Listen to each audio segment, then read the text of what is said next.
नमस्कार, मैं हूँ तनु शर्मा और आप सुन रहे हैं सनातनी आवाज़। आप सबका बहुत बहुत स्वागत है। सनातनी आवाज़ में आज का विषय है श्री राधा रानी की अमृत हस्ता वरदान प्राप्ति लीला। दोस्तों, एक बार ऋषि दुर्वासा बरसाने आए। श्री राधा रानी अपनी सखियों संग बाल क्रीड़ा में मगन थी। छोटे छोटे बर्तनों में झूठ मूठ भोजन बनाकर इष्ट भगवान श्री कृष्ण को भोग लगा रही थी। ऋषि को देखकर राधा रानी और सखियां संस्कारवश बड़े प्रेम से उन्होंने स्वागत किया। उन्होंने ऋषि को प्रणाम किया और बैठने को कहा। ऋषि दुर्वासा भोली भाली छोटी छोटी कन्याओं के प्रेम से बड़े प्रसन्न हुए और उन्होंने जो आसन बिछाया था उसमें बैठ गए।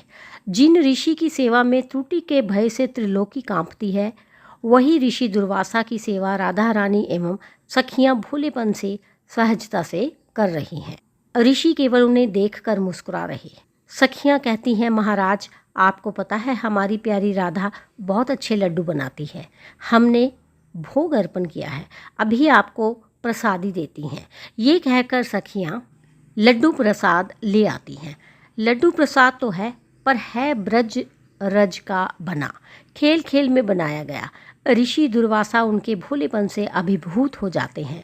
हंसकर कहते हैं, लाली, प्रसाद पालू, क्या ये तुमने बनाया है? सारी सखियां कहती हैं, हाँ हाँ ऋषिवर, ये राधा ने बनाया है। आज तक ऐसा लड्डू आपने नहीं खाया होगा। मुंह में डालते ही परम चकित शब्द रहित हो जाते हैं। एक तो ब्रजरज का स्वाद, दूजा श्री राधा जी के हाथ का स्पर्श लड्डू अमृत को फीका करे ऐसा स्वाद लड्डू का।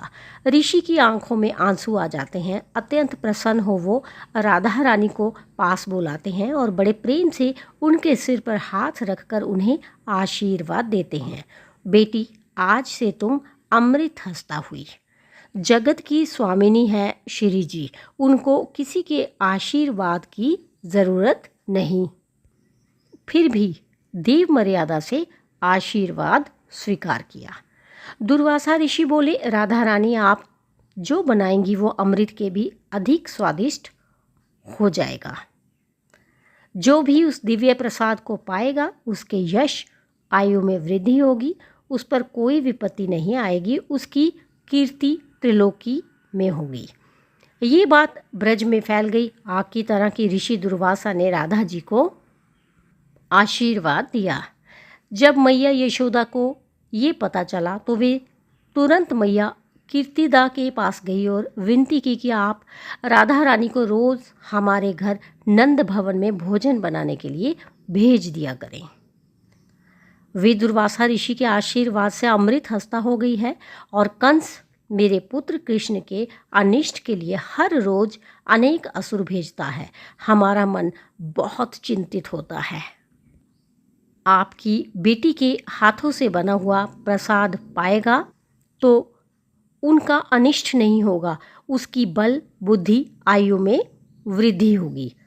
फिर कीर्तिजा मैया ने श्री राधा रानी जी से कहा, आप यशोदा मैया की इच्छा पूर्ति के लिए प्रतिदिन नंदगांव जाकर भोजन बनाया करो। उनकी आज्ञा पाकर श्री राधा रानी रोज कृष्ण के भोजन प्रसादी बनाने के लिए नंदगांव जाने लगी। तो दोस्तों, आज बस इतना ही। फिर मिलती हूँ। धन्यवाद।